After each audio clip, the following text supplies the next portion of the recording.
Alright, today we're going to start section 1.4. We're going to talk about combinations of functions. It is pretty self-explanatory. It's combining functions using mathematical operations. So for instance, if we have f plus g of x, we want to understand that's saying take the f of x function, f of x, and add it to the g of x function. Basically just combine like terms. The only difficult thing about combination of functions is the notation. So getting this notation down, if you understand that, then you're good to go. F minus g of x, again, pretty straightforward. F of x minus g of x, combining like terms. Don't forget to distribute this negative throughout the g of x function. F times g of x, so this is times, is f of x times g of x. Depending on what these functions are, you may have to use your distributive property, but otherwise it's pretty straightforward. Multiply them together, combine like terms. F over g of x is f of x divided by g of x. Most of the time you're not going to be able to do much. You might be able to simplify a little bit, but other than that, it's just dividing the two functions.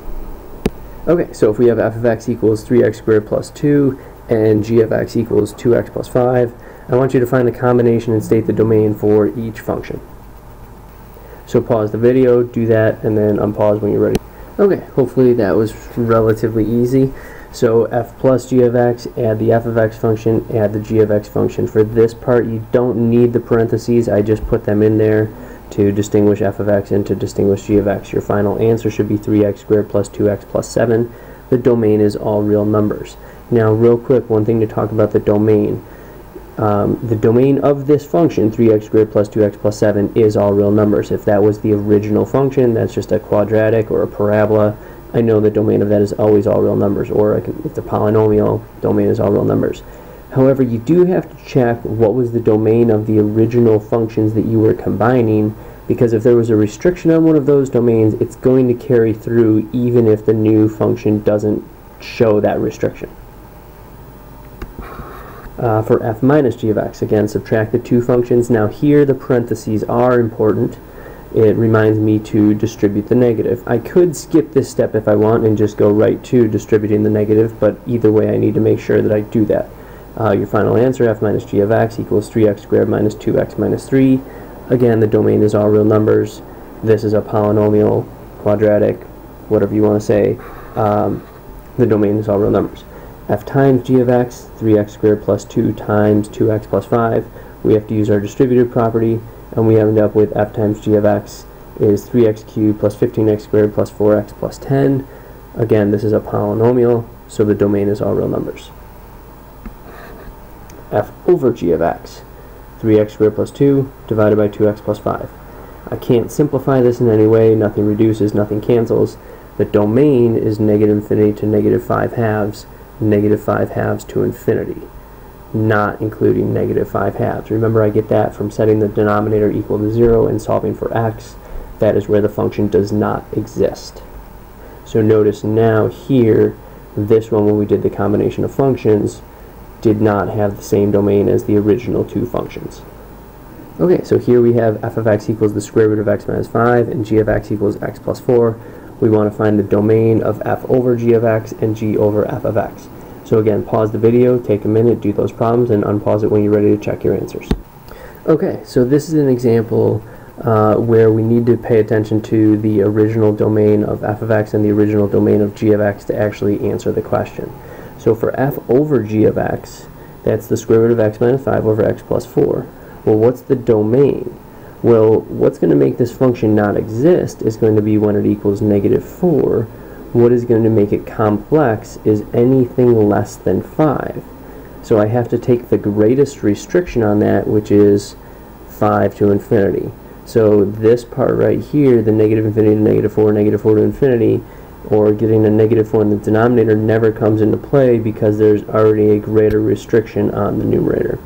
So my domain for f over g of x is 5 to infinity, including the 5. For g over f of x, the same thing happens. where actually in this case the x plus 4 is in the numerator, so it doesn't affect the combination. However, I still would want to keep in mind the original restriction.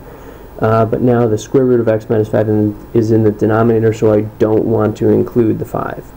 So now I cannot have it equal 5, it just has to be greater than 5. So it's from 5 to infinity, not including 5.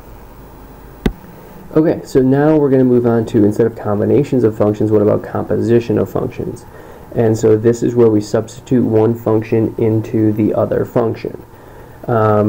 Similar to combinations of functions, though, we can have the composition of multiple functions. It doesn't just have to be 2. All of our examples right here are going to pertain to 2, but we'll see on the next slide that we have the composition of more than 2 functions. There are 2 different ways to denote the same thing. It's read the same way. So this right here on the left is f of g of x, or this is another way to write it, f, and this is a little open circle. This is not a multiplication symbol. So you need to really understand that notation. This is not multiplication, it is telling you composition of functions. Either way, it's said, or it is read, f of g of x. That's how we say this. So that's what I'm saying. I may say it kind of fast and it sounds like something different, but that's what I'm saying, f of g of x. Or you could have g of f of x. So how do we do this? Again, it's the same as when we evaluate a function at a value or at another expression. But now that expression is another function. So we'll start off slow. If I have f of x equals x squared and g of x equals 3x minus 1, if I want to find f of negative 3, well, I know from before this is saying plug in negative 3 to the f of x function, and I get 9. So I know f of negative 3 is 9. What is f of x plus 1? That's saying plug in x plus 1 to the f of x function, and I get x squared plus 2x plus 1. Okay, so we take that same principle to find composition of functions. So if I want to find f of g of x, that's saying take the g of x function and substitute it into the f of x function for x. So this becomes 3x minus 1 quantity squared. So this was just an x in the f of x function. Now I'm putting in g of x. Now I'll just multiply this out. So f of g of x is going to equal 9x squared minus 6x plus 1. What about g of f of x? So it's asking me to do the same thing, but now I'm substituting the f of x function into the g of x function. So this is going to become 3x squared minus 1. Don't have anything to simplify here because there's nothing to multiply out since the f of x function was just x squared. Okay, so now I want you guys to pause the video and try to find h of g of x, g of h of 2, and h of f of g of x. Find the domain as well. Okay, now let's check our answers. So h of g of x should be pretty straightforward. I just substitute in the g of x function into x into the h of x function. I get 3 times the square root of 9x minus 4 cubed plus 5.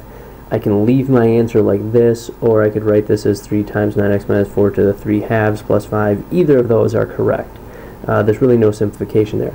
The domain here, though, is going to be 4/9 to infinity because of the domain for g of x. We include the 4/9 as well.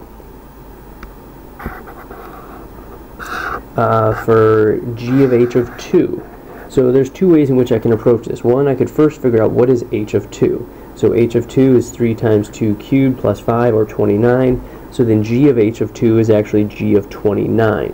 g of 29, substitute 29 into the g of x function. The square root of 9 times 29 minus 4 is the square root of 257. That doesn't reduce, so I leave it as the square root of 257. I could have also done this all at once. So here in the blue, I'm just showing you a different approach to the same exact problem. I get the same exact answer, whatever you prefer. So 2 steps or 1. Sometimes the 2 steps are nice. It's easier to keep track of things. Sometimes 1 is just as easy. For h of f of g of x, here again, I did this in 2 steps. You could have done it all in 1. It's up to you. So first to figure out what is f of g of x. Well, f of g of x is the square root of 9x minus 4 squared, which is just 9x minus 4. Now here I have to be careful. I could either write absolute value of 9x minus 4, or I can leave it as 9x minus 4, understanding that there is going to be a restriction on that domain though. So then h of f of g of x, I take 9x minus 4 and I substitute it into the h of x function, and I get 3 times the quantity 9x minus 4 cubed plus 5.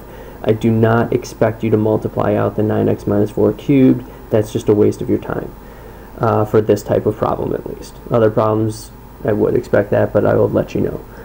Now here again though, the domain, although this here, h of f of g of x, is a polynomial where the domain would be all real numbers, because this was the composition of functions, it's restricted by the original function's domains, so the domain is 4/9 to infinity, including the 4/9. Now here on this problem, I'm giving you a graph of f of x and a graph of g of x, and I want you to find f of g of 6 and g of f of 6. So again, pause the video and undo it when you're ready to check your answers.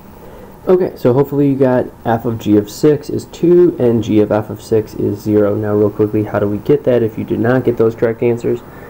Well, first I want to figure out what is g of 6. So I look at the g of x function and I go over to 6 and it's negative 2. So I know g of 6 is negative 2, so what is f of negative 2? So again, I look at the f of x function, f of negative 2 is 2. So that's how I come up with that answer.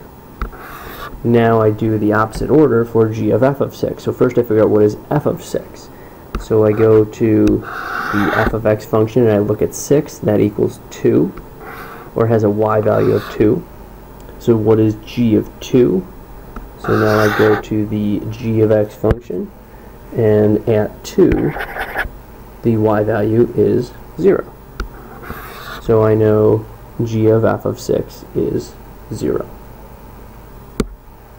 Now the last thing we're going to look at is doing the opposite, taking a function in what's called decomposing it into, in this case, 2 separate functions. So I want to find functions f and g such that f of g of x equals the h of x function. Now there are many correct answers, however, make this as easy on yourself as possible. So I'll give you a minute to try and figure out, or well, as long as you want, pause the video and try to decompose these functions h of x and then k of x into an f of x and g of x. Okay, so the simplest example is if I say f of x equals the square root of x and g of x equals 9 minus x. So then h of x is f of g of x. I would substitute in 9 minus x for x and I get the square root of 9 minus x. Another example, and again there are many correct answers, would be f of x equals the square root of 6 minus x and g of x equals x minus 3. So if I substitute in x minus 3, I end up with the square root of 9 minus x when I simplify. Again, there are many correct answers, but keep it as simple as you can to make it as easy on yourself as possible. So then down here for b, I said f of x equals negative x minus 5 over 4 plus x, so g of x equals x squared. Again, there are other correct answers. So just to conclude, the composition of functions is just a substitution. Whatever is in the parentheses, that goes in for x.